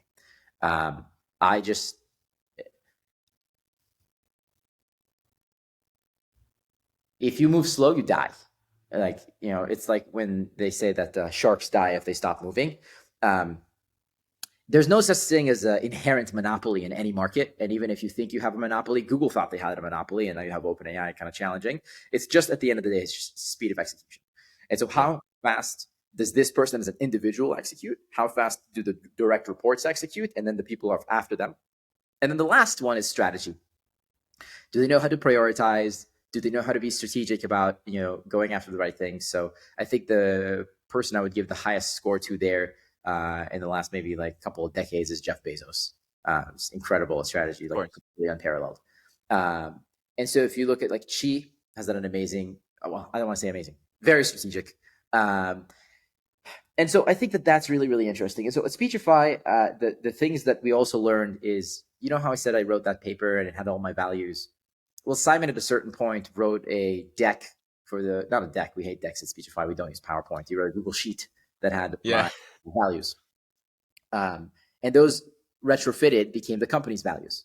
And so a company is often an extension of oneself, if done correctly. And it promotes similar values. And so the things that I learned is that indeed I value speed. I value leading with love. I value extreme product quality. I value hiring. We have a rule at Speechify, always be hiring. Doesn't matter what position you're in. Like, we expect you to source candidates that are excellent. And there's a really good story about Joe Lonsdale, who was the founder of Palantir and of 8VC. And he worked for Peter Thiel at PayPal when he was a student at Stanford. And over a summer, as an intern, he hired 8 people. And so he became like the protege to Peter Thiel. And it's because he didn't just do work as himself as an IC, individual contributor. He actually hired people. Like, that's the highest leverage thing that you can do. And so I found that I love seeing the greatness in others and helping them level up. I found that one of my strengths as a leader is I'm able to trust other people to a degree other people cannot, and delegate. So I think it's very common to see entrepreneurs. Richard Branson is a really good example, who have dyslexia, who grew up not believing that they were the smartest person in the room and recognizing the talents of other people. And so when push comes to shove and you're doing something hard, you don't put everything on yourself because you do believe that others are smart and capable. And you trust but verify. But that's like really, really, really powerful. And then the other thing is the value of doing one thing over a long period of time. So I think about building companies. The arbitrage, the ROI, is not in like going to find alpha where other people have not. It's actually going after the hard challenges. It's like Mario. You're running, and you hit a brick wall and you crumple and you pick yourself back up and you do it again and again and again and again and again until the brick wall finally falls. And then you're like, yeah, and you run a little bit more and then you find another brick wall. You don't make progress like this going in a bunch of different directions. You make progress like this going in the same direction over and over again and breaking through brick walls that other people not break through. And so in the same way that I do that in life, at Speechify, we do that intentionally. And so right now we're in the process of buying an insane amount of GPUs. There's a huge breakthrough that occurred 2.5 years ago when A100s came out. Now H100s came out. In some ways, I feel a little bit like Tony Stark because I've got a team of like 80 software engineers, Honestly, yeah. 15 AI engineers, and essentially a supercomputer that I get to build like exceptionally high quality algorithms on that are used by tens of millions of people. But like that's a strategic decision that is very fun to be able to play with. And so it's like playing Risk, but in real life. And finally, I'll say, I find that my biggest joy in what we're doing, it used to be, by the way, seeing users use the product, getting those messages. But at a certain point, like, cool, this is like the 100,000th message I get from users. So I found that I get the most joy from helping people who are like me. So I like helping people who have learning differences, but especially if those people are curious and really want to make themselves the best person that they can be. And I find the other place where I get the biggest joy is living with all my best friends and getting to work on something that is meaningful together. That's to answer your question, the things that I learned. You're profound, man. You're like, I know you know that, but it's insane to see the way that your mind works, just the way that you think about things. Truthfully, it is profound to say the least. And I actually want to dive into a question based on that because you've, like you said, you've read over 2,000 books. You've been at it for a while. You don't take notes, and No, you I read at don't. about 3x speed plus. How are you retaining everything, and how do you actually still implement and learn? Okay. Great question. So, I'm trying to decide if I should reveal something here, and I decided that Oh, I will reveal it. Um, I I am a person of normal intelligence. I don't have an intelligence that is unusual. I do have one thing in my favor. I have an exceptionally good auditory memory. So you know how some people have a photographic memory? I have yeah. that a little bit for audio. Like I could listen to a song like twice and I'll have the entire thing memorized. I have every word from Hamilton memorized. I have like crazy amounts of Harry Potter memorized. Even in I this know interview, that. I think I quoted like a bunch of different like philosophers and songs, like direct quotes, Yeah. both Hebrew and in English, some even from the Bible. Um, and I will caveat that with I have horrible phonemic awareness and horrible short-term memory. Those are the things that give you dyslexia. Yeah. Every person has something that they're good at, right? Either you're fast and you're messy, or you're 6'7" and you're LeBron. So like, just pick your skill and like double down on being great at it. Also develop the other things, but find the thing that is good for you. And so, I suck at reading, but I'm good at audio. So I double clicked into audio. Now I didn't listen fast, but I practiced listening fast. I was very short for a very long time. I was 5'2" freshman year of high school. I was 5'3" sophomore year. I grew when I was like 17 and a half for the first time. I attribute much of my character to the fact that I was not tall growing up. I think that if I was 6 inches taller when I was 14, there's just no way I would have had the hunger to do everything that I've done. Um, and so, but I got good at parkour, and then I was also really skinny. I have a Yeah. driver's license where I weighed 110 pounds. And so I read The 4 Hour Body. I learned that you can eat a caloric excess to increase the amount of muscle in your body. And I just ate 3 dinners every night, every day for like the first year at Brown. And Wow. I gained 27 pounds of muscle when I was in college, and then I kept doing it. So over time, though I don't have ectomorph metabolism, I just built a huge chest and shoulders and arms. And so yes, I was gifted, and I have like naturally like great abs and legs from gymnastics. But then I built everything else. And so take the Yeah. stuff that you're good at and like double down, and then build the stuff that you don't. So I built the speed. I already had good memory. And then how do I remember all those things? So my mind works like a relational database. I never ever remember things on their own. I always remember them in relation to something else. So even Yeah. if you ask me when was the Declaration of Independence signed, I don't know the answer, but I do remember the beginning of a song from Hamilton, 1776, New York City. Pardon me, are you Aaron Burr? Okay, so 1776, Declaration of Independence was signed. I think it was 1774, something like that. So I remember things related to each other. I think of the world as a mental model. Think Yeah. about it like Google Maps, where some areas are pixelated and some areas are very like fleshed out. And so there's areas that are very fleshed out for me, and I can add additional information there super easily because it's tied to many, many other portions. The other way to think about it is a tree of knowledge, where if you know maybe in elementary school you build the bark and the trunk, and then in high school and college you build the the branches, and every book Right. you read is like a leaf of information on those branches. And if you don't have a branch to hang your leaf on, the leaf will like float away. But if you do have like really solid foliage around an area, for me let's call it deep learning or AI, or parkour, things will stick. Um, and so that's what I do is I enjoy rereading books sometimes if they're really important and valuable. And I apply the ideas I find in books, but I always remember them in the context of other things. And then that makes it really, really easy for me to remember. Now, other people don't have a brain that functions like mine. Um, there's nothing wrong with taking notes. I am like completely addicted to Apple Notes. I take notes all the time Hmm. about random ideas that I have and Yeah. conversations I have with people. Um, but the other thing is just like I listen to so many books that it would be impractical to take notes. And have you tried to take a note about an audiobook? It sucks.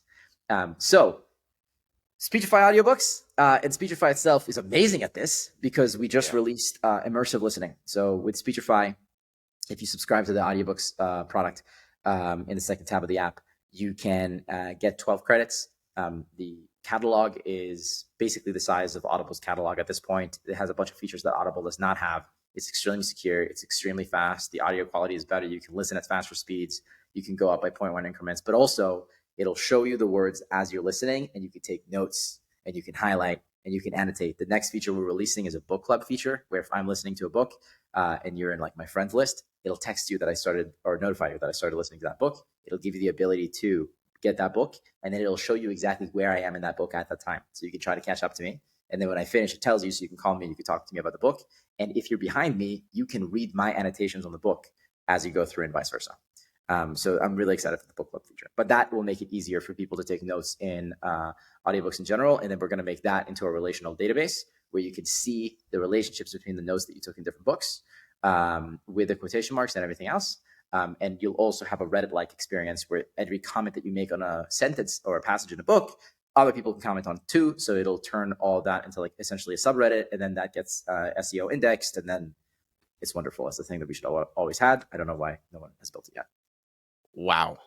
I'm like trying to find words, but other than that's profound. Other than that's profound, I can't really think of many because that's profound. Like just hearing again the way that your mind works is such a massive reason that I do this, because I'm trying to take and extract as Mm. much as I can. Hearing the way that you and again I say it so much, but we're so similar in this way because I taking and learning from other people. It's like I value speed as well. For to give you a little context, I lost a lot of family growing up. My father Mm. passed when I was 6. He was 37. My uncle passed at Oh, wow. 37. Grandfather passed at 66. And so it was just like a notice that we're only here once, and the knowing of mortality is such a massive thing that weighs so much, and the speed has to be an important impact of that. And you Yeah. do it so much by reaching out to so many different people, etc. Over 2,000 books. This might be a hard question to answer, but do you have a top three, would you say? Yeah, of course, easily. So one that is also in my top three, but I was going to recommend, um, is the biography of Theodore Roosevelt. Hmm. Theodore Roosevelt uh, is the coolest person I've ever read about in my entire life, Wow. with maybe the exception of his dad. Um, um, Roosevelt died when he was 60, but he lived a much fuller life than almost anybody else. And so, one book I highly recommend is there's a book, I need to find the title, but it's about Theodore Roosevelt's life from the age of 0 to 27. And then there's a Wow. book called The Rise of Theodore Roosevelt, and then Theodore Rex. And then there's a book called River of Doubt, about after he was not reelected for a third time. Roosevelt went to Brazil to do this expedition down a thing called the River of Doubt, which was not explored before, and he took his son with him. And Roosevelt almost died on this trip. And he basically told his son, like, leave me, like, I'm going to die.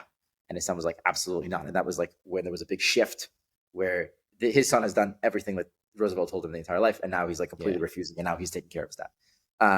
But he was ready to die. And he said, I'm ready. I like lived such a full life. Like it's okay. But he's amazing. So one is Theodore Roosevelt's biography, and a close second would be Arnold Schwarzenegger's biography, Total Recall. Also, so much vivaciousness in Arnold's life. And then Way of Kings, obviously. And then it's really hard because a lot of books vie for position. It depends what you're asking for. If I was to give another biography, it would be the autobiography of Benjamin Franklin. I would highly recommend Viktor Frankl's Man's Search for Meaning. I got that back there. Yeah. But let me give you something that people do not normally recommend. I recommend King's Dark Tidings. The main character, his name is Rezkin, and he's just good at everything. So he like grows up in this monastery, masters like all the skills, and then like is unleashed into the world. And it's a very, very fun book to read. And so I think that people underestimate the importance of fiction and fantasy and sci-fi, because you can put yourself in the shoes of these characters who are like introduced into such interesting dynamic worlds. And it's like an exercise in decision making. And you can decide where you would agree, where you would disagree, etc. But it also gives you a lot of confidence, because I live my entire life as if I am the main character. There's a thing called like hashtag main character energy. I just like, I happen to the world. The world doesn't happen to me. And you learn that really, really well from listening to fantasy books. I love that perspective. Again, I always go back to the belief aspect, because it's like when you take that in, then you believe differently about the world and the way that you show up for the world, and then your results change about the world. Our belief systems are so powerful in the way that we show up. And I'm curious for you, like throughout your journey, it seems like there was never like a stopping point. Like you were just always on go almost. Yeah. This is a question I've been pondering a lot, and I think it's important, especially for ambitious people. How have you been able to find a balance, or have you been able to find a balance between striving and surrendering? Oh, very bad at surrendering. That's why I ask. I can't say that I've surrendered at any point, and when I have, like, it's very anxiety inducing. By the way, even in parkour, I hate situations where I want the move so badly that I will just do it without thinking, and that like spikes my adrenaline like nothing else, because I didn't triple check that it's like a safe thing to do. But I got to get over the fear. It's hard. That's surrendering. I just like attack things, and that is my crutch. You said you never stop. It's true. I think about it differently. I think about it in life. You're either in learning mode, right? You're in school, you're reading, you're whatever, or you're creating value. You're coding, you're designing, you're hiring people, you're doing all this stuff, you're marketing, you're writing. And I was in hard mode, like learning mode for a while, and now I've been in hard mode, create value mode for a long time. But things that one does for the pure bliss or pleasure that comes from them, I find extremely attractive. And so I enjoy the fact that I do gymnastics, that I write music for pleasure. I used to like do Rubik's Cubes and Sudoku and stuff like that when I was a kid. But like I have ironclad. There's 3 hours I'm doing gymnastics every day while I've been in LA for the last couple of last week. And when we finished our lease in London, I took 3 days. I booked a hotel like 8 minutes away from the gym, and I got the 2 best trickers in London to just train me. One in the morning, one in the evening, and I loved it. And I'm not doing tricking because I can make money off of it. I'm not doing tricking because I'm going to get some like social status from it. Nobody knows what tricking is. I don't have a social media following for like my backflips. I just love it. It's like my video game, but it's a video game that like is physical. My listening to fantasy audiobooks, I just genuinely love it. Yeah. If I was ever hit by a bus and ended up in a vegetative state, like my family knows, don't take me off of life support.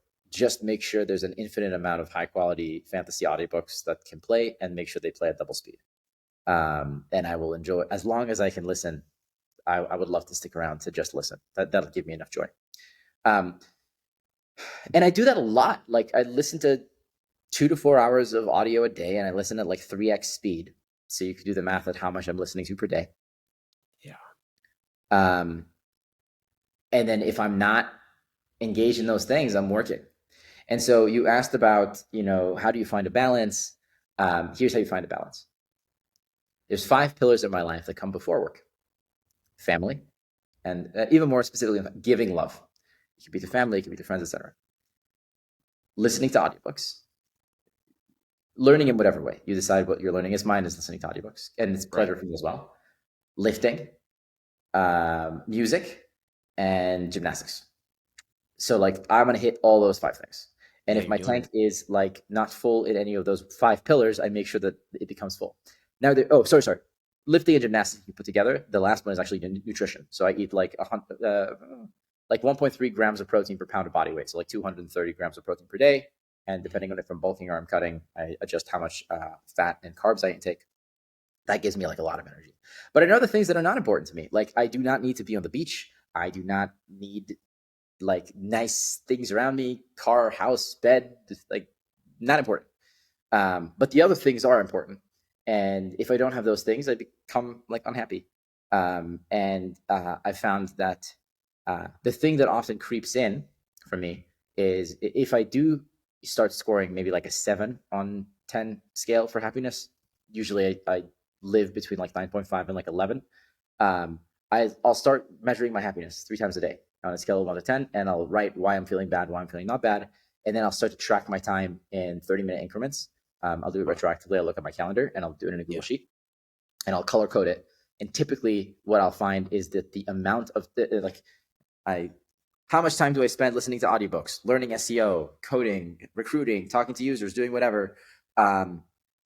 It's always the case that at a certain point, the amount of time I spend helping other people increases dramatically, and the amount of time I spend exercising goes down, cooking goes down, listening to audiobooks goes down, and then I like make an intentional pullback, and I'll protect that time, and then I start feeling really good again.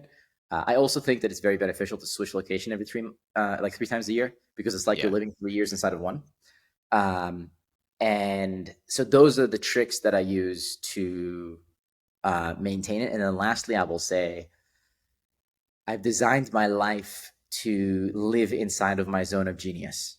And I do the things that I'm good at and give me energy, or that I've learned to be good at, and not the things I'm not. Other people are doing the things that I'm not good at or don't enjoy doing. And that makes work really fun. And so in the beginning, you have to do a lot of things that you don't want, but eventually you can get to the point where you hire other people that get energy from the things that you don't like, right? So I love Google Sheets. Some people don't like Google Sheets, right? I don't like reading, so I learned how to do something. You just find the partners who love the things that you enjoy doing, and then you'll only do the things that you love. And so that's the other key is you want to be in a state of flow. And if you talk about like the design of video games, flow state is when something is just hard enough that you know it's accomplishable, but it's not easy. And there's very little friction between when you do an input and you get an output. And so reducing that friction is really important. And then ideally like, do something that is meaningful. And like I can't imagine something more meaningful than making sure that reading is never a barrier to learning to anyone, and expanding the amount of intelligence people have. And so I just can't explain how big of an impact that has been on my life, that I do not read at 200 words per minute. I don't even read at 300 words per minute. When I listen on my computer, I listen at 750 words per minute, right? That's like 3.5x speed. And the person that I am is because of the books that I consume. It's because, look, yesterday I stayed until like 4 a.m. doing emails. I get energy from doing emails. Why? Because the emails speak so fast to me. It's interesting. It's engaging. It's more fun than most people's video games. Can you imagine being a professional and loving doing email because the email is going fast and you just intake information? I love reading contracts. I needed to read an NDA this morning. And I enjoyed it. Why? Because I knew exactly what I was looking for. It went by in a breeze. I did it in 3 minutes, and then I signed. If I was Cliff before Speechify, like I just wouldn't sign the NDA. Like I wouldn't do the deal that I did. Like our lawyer barely has to do anything. I read everything myself, and I can edit. Like whenever I ask the lawyer to do something, it's not to draft the contract. I've already read 5 contracts that are like it, wrote our contract, and by the way, I always read my own text back to myself because that's where I find my errors. And the entire thing is already done. He just needs to tell me where my mistakes are. It's like a complete superpower. I just did my taxes. I spent 3 days reading the tax law directly myself on the IRS website because it's not boring, because I read fast. Yeah. That's like the thing that people don't understand. And when I go to code now, in the past it used to suck, I just breeze through the API documentation for every single website because I can read at 750 words per minute. Let me just give you an analogy for a second of what it's like to read fast. Imagine you live in LA. Imagine you do not need a car because you run at 25 miles. That's exactly what I was thinking. You don't need to park. You don't need to pay for gas. You don't even need to like go into the garage. You just get out the front door and you run to the beach and you hang out with your friends. And then you run to Chipotle. And then you run to the gym. And then you run to pick up your girlfriend. And you can carry your girlfriend with you from like wherever you're going to. Like, imagine you have that, but for intaking information on the internet. Your life will be amazing. I can teleport, but I can teleport information into my brain. That's what it's like to use Speechify. Man, I hopped on a podcast once. I'm like speechless hearing, because I hopped on a podcast once and they asked me what my superpower would be, and I said to learn anything as fast as possible. And that was my superpower that I would want. And literally hearing you speak that is like goosebumps almost. Like it's exactly what the purpose is like you have the self-awareness to such an extreme extent, and it's prolific. I keep going back to that word, but it really is to see and to track your work. Like I'll do the exact same thing. I call it taking inventory. When I'm not feeling right, I take inventory. I'm curious for you throughout this journey, what has been the lesson that's taken you the longest to learn? Probably the lesson I haven't learned yet. Let me rephrase the question because it's a hard question to answer. Yes. I'll rephrase it to, what is the thing that I changed my mind on? Yeah. That was the most big thing that I changed my mind on, and that took me a while to change my mind on. You asked the question before about like what have I learned about myself in the process. I'm the same 6-year-old kid who wanted to get the solo, by the way. That's like the purpose. 95, 98% the same person, exactly the same heart. I'm just a little bit more capable. So, okay, there is one thing that happened, but it happened before Speechify. When I was 14, I was babysitting some family friends. Maybe I was 15. And my mom said, "Hey, Cliff, it's a full moon. You get 30 moon wishes." And I was like, okay, sounds amazing. So I put the kids to bed. I recited Harry Potter to them from memory. And then I took out a notebook and I wrote my 30 moon wishes.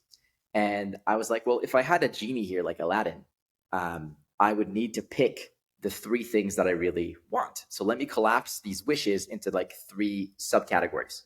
So I did that. And the things that I wanted was, I wanted to be, and I wanted these things even when I was very, very young, from preschool. I wanted to be a billionaire. I wanted to be Prime Minister of Israel. I wanted to be a pop star. And when I was 14, 15, I still wrote that I wanted to be a billionaire. But I wrote that I wanted to maximize the love in my life. And then I wrote that I wanted to probably still be a pop star. So it was probably pop star, maximize the love, and be a billionaire. Fast forward many years. I read a lot more books, a lot more philosophy. I had experiences. And I changed it. I didn't want to be a billionaire anymore. I wanted to create as much value in the world as possible and elevate the collective quality of life. And that came from an essay by Emerson called On Wealth that I read, where he talks about the idea of creating value, where you can apply your thought to matter, rearrange atoms in a certain way, and turn like a pile of metal into a steam engine. You could shift the PPF curve to the right in economic terms. Closest thing that we could do to magic. And I realized the people I really admired, Bill Gates, Steve Jobs, Elon Musk, I don't care that they're billionaires. The fact that they're a billionaire because of all the value that they created, right? Exactly. I admire Sal Khan to the same degree, founder of Khan Academy. I don't care that Khan Academy is a not-for-profit. I admire Bibi Netanyahu, or like I'm giving extreme characters, Lee Kuan Yew, or like Malala, or um, whoever you want to choose, because of the impact they've had on the world. FDR. I don't care how much money they have, but Bill Gates single-handedly had such an impact on the fact that we all have PCs on our computers, and then did the same thing through the Gates Foundation. So it's just a heuristic for the value they created. So I care about creating value, not about money. And then I still want to be a pop star, but I care more about being a good dad. So now it's transitioned to, I want to be the best person that I can be and have kids who are greater than me. Essentially, I want to be a great dad. And it's no longer I want to maximize the love in my life. It's I want to give as much love as possible.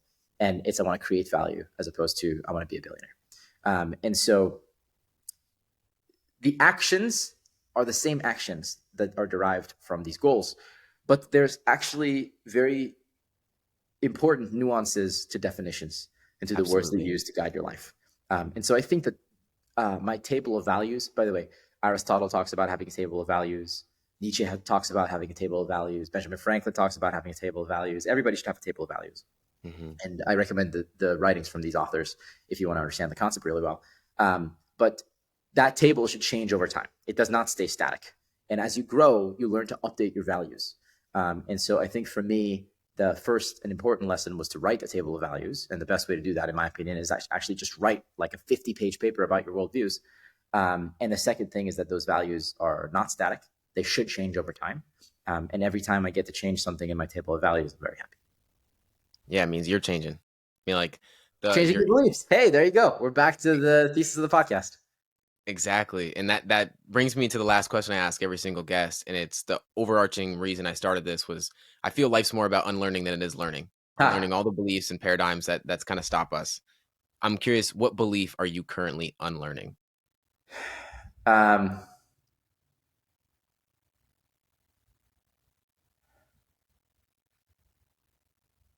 Well, the main belief I'm currently unlearning is that when you do a back full, you should go like this, and then you should wrap. And I've recently learned that you should punch up and punch down.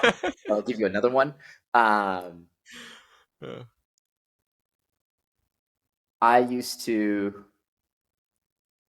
do all this work to get to the place where I'm not doing all the IC work. I'm not doing all the coding. I'm not doing all the designing. I'm not doing all the talking to users. I want it to be high leveraged.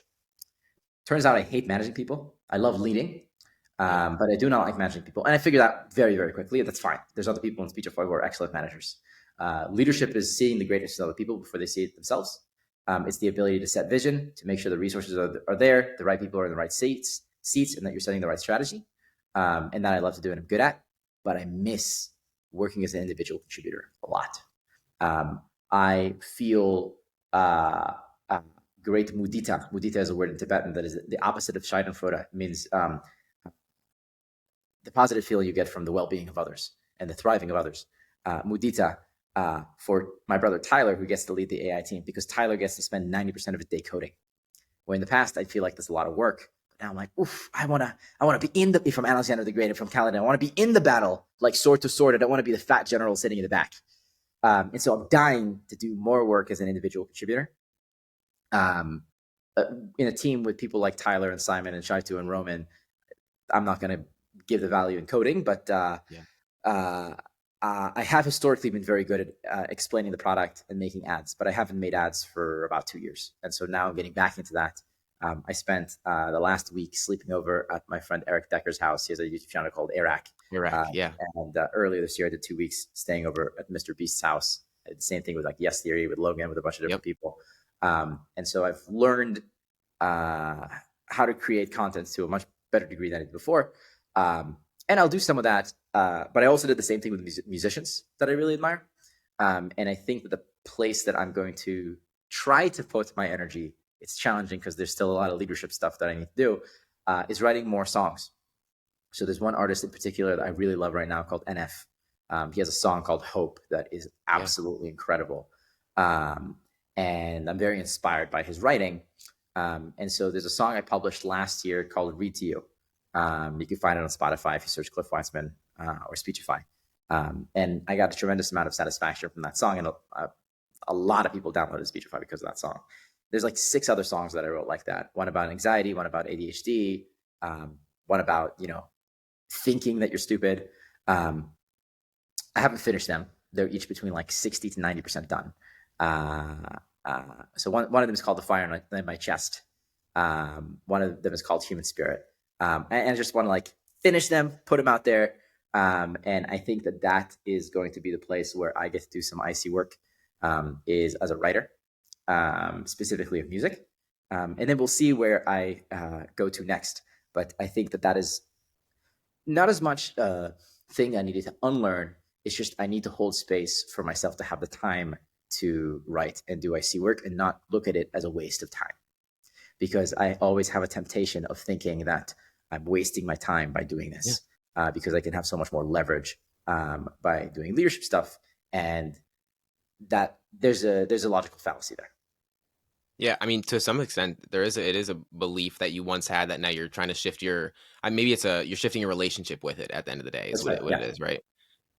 I am so grateful for this conversation, Cliff. Thank you so much for coming on the show. You provided so much value, and you're a prolific and such a genuine, great human being. And I'm so grateful that I had the opportunity to interview and connect with you. So grateful for you, man. Thank you so much. All your links will be in the show notes as well. Yeah, thank you for having me. And then if you want to get Speechify, just go on the iPhone store or Android store, Speechify. Definitely download the Chrome extension in the Mac app. People forget that the Chrome extension is like the best product that we've built. It lets you listen to your emails at like 3x speed. And if you want to get more Cliff Weitzman on Instagram and YouTube, and most of the stuff that we talked about here, I have a bunch of like philosophy articles on Medium that you can find. Thank you so much, man. You got it.